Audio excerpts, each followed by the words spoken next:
In early 2013, the Department of Public Works tabulated a draft for the Expropriation of Land Bill.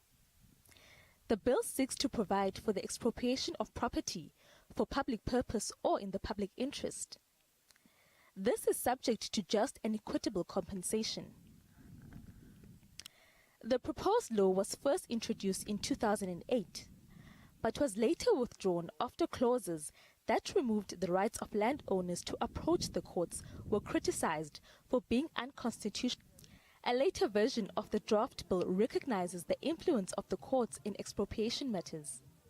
The amendment bill sets a new deadline for land claims to December 2018. The previous deadline was the end of 1998. The economic freedom fighters rejected the reopening of land claims by President Jacob Zuma. The party voiced its unhappiness with the Restitution of Land Rights Amendment Bill, saying the law supports an unethical, inefficient and expensive process. Now, to discuss the Land Restitution Bill, we're now joined by the EFF's Andile Mngitama, and from Agri-SA we're joined by Dr. Theo de Jager. Welcome to the show.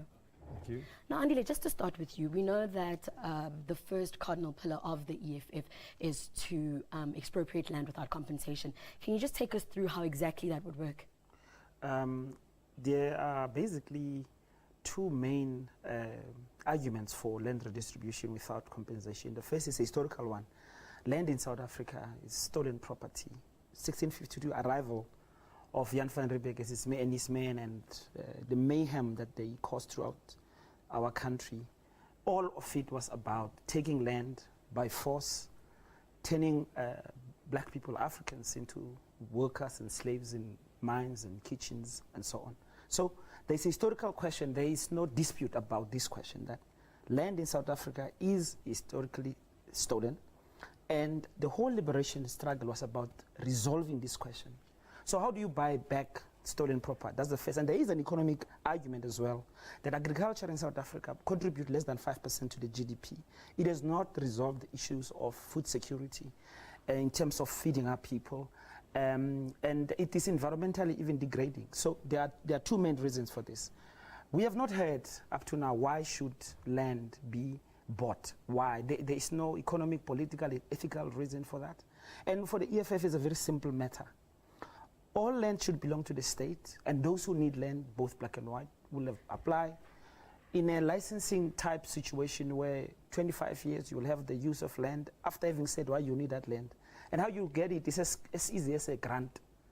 You fill in a form, I need land for this following reason. The state provides that land and provides support to make sure that you don't fail.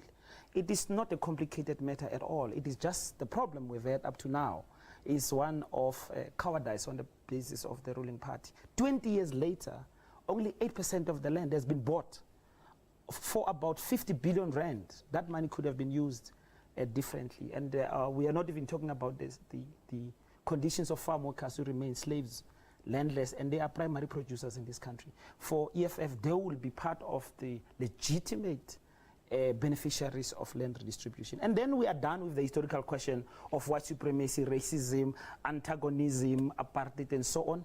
We have the land back, we move on, we create a different society. Now, Dr. de Jager, moving to you, as Agri-SA, are you satisfied with the current government?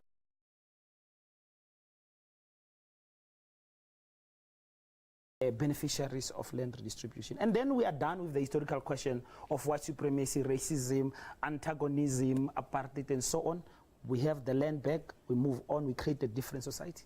Now, Dr. de Jager, moving to you, as Agri-SA, are you satisfied with the current government's approach to land reform? No, we are not. We feel there is nothing wrong with our constitution when it comes to the redistribution and restitution of land. We have a very solid constitution.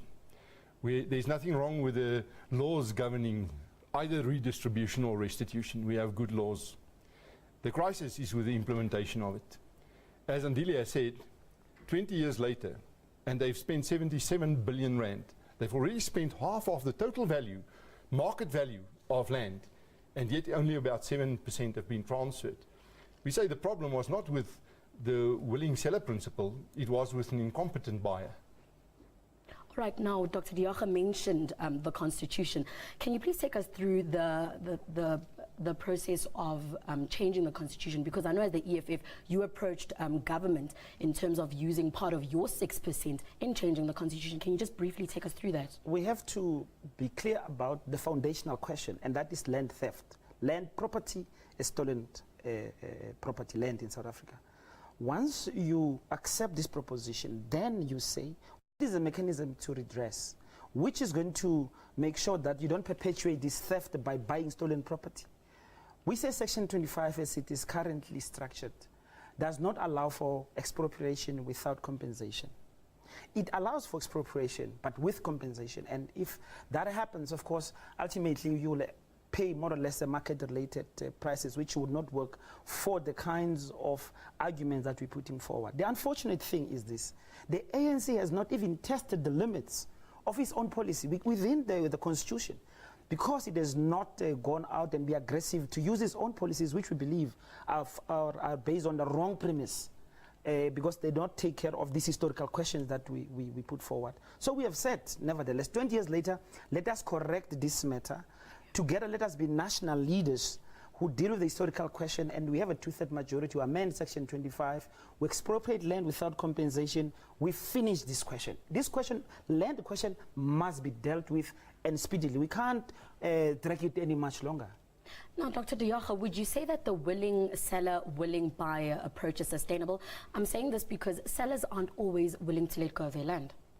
No, sellers are not always willing to let go of their land. They are highly productive, internationally competitive farms, and those farmers might not be willing to sell. And there's nothing wrong with it, because Andile's founding principle, his point of departure, is fundamentally wrong. No land was stolen. If white people in South Africa stole land from black people, then black people, for their very same argument, stole the land from the Khoisan. Land was not stolen by nobody. Who did The you buy it farms, from? can I just finish, please? This is not Parliament. Finish. The total value of land in South Africa today, if government would today buy all the farms at market value, they would pay 189 billion rand. But 104 billion of that is tied up in bonds. That is what farmers are still owing the banks for the land they bought. And on top of that, another 84 billion rand had been spent in the last year on inputs. That is production loans. That's not bonds on land. So every farmer in this country can, if Andile's dreams would come true, lose a farm or two. But it's the banks, the financial institutions, which will lose all our farms. So you're basically and the saying whole it's not financing sustainable. structure will collapse. Where will that take us? Now, earlier on, we asked our viewers what their take on this is, and a few of them replied, and I just want to take you through them. We've got Patrick Toto, who says land expropriation is the way. Millions of black people are living in shacks in big cities because they can't afford living there. And Kate Kopaloyi says, let the people using land share the benefits with the owner. There's only one farm in Cape Town where the workers and the owner are happy. Henry Dube says, people should buy land and not be given on a silver platter. Olani Ngwekazi says they stole our land from us, so how can we buy it back with millions? And lastly, we've got Itumeleng Mulausi, who says, let them share the land 50-50 and let the land claims process be quicker and fair to everyone. Now, I mean, you've mentioned some of the economic reasons why you say, you know, it's not sustainable. But looking at the EFF's approach to this, some people compare it to Zimbabwe's land reform one, which has been heavily criticized. Can you take us through the differences just briefly? Yeah, but they should be going to China, they should be going to Southern Korea, they should be going to Cuba, they should be going to Bolivia, they should be going to Venezuela.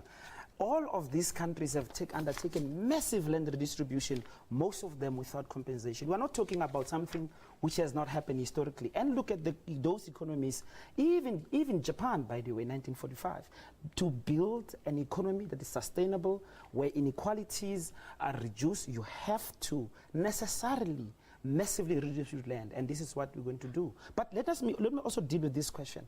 This idea that the Khoisan are not Africans and are not black, and black people stole from them, it is a racist, white supremacist, historical distortion a lie and an insult by people who have decimated the Khoisan through genocide and have not paid reparations, or in fact have not accepted the responsibility for that.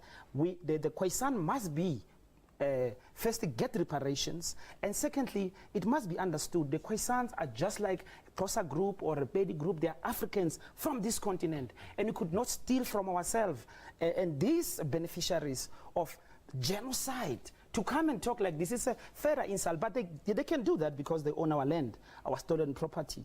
To deal with white arrogance and white supremacy, we have to take land just like they did in Zimbabwe, and white people will become good citizens who would not have. Let me just stop you there just before we close. Can you just come in there and just briefly in closing?